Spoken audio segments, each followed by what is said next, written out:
નમસ્કાર દર્શક મિત્રો, પોલીસ ફોકસ ન્યૂઝ ચેનલમાં આપનું હાર્દિક સ્વાગત છે। હવે એક નજર આજના મુખ્ય સમાચાર પર।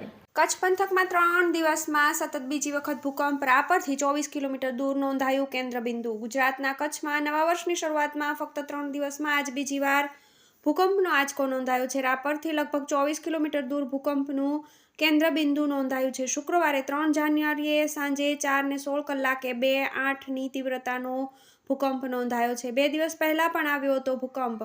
નોંધનીય છે કે 2 દિવસ પહેલા 1 જાન્યુઆરીના દિવસે પણ કચ્છના અનેક વિસ્તારમાં 3.2ની તીવ્રતા સાથે ભૂકંપના આંચકા અનુભવાયા છે। ભૂકંપ આવતા રાપર, ભચાઉ, ગાંધીધામ સહિતના વિસ્તારોમાં ધરાધ્રુજી હતી, જેમાં કચ્છના ભચાઉથી 23 કિલોમીટર દૂર ભૂકંપનું કેન્દ્રબિંદુ હોવાનું સામે આવ્યું છે।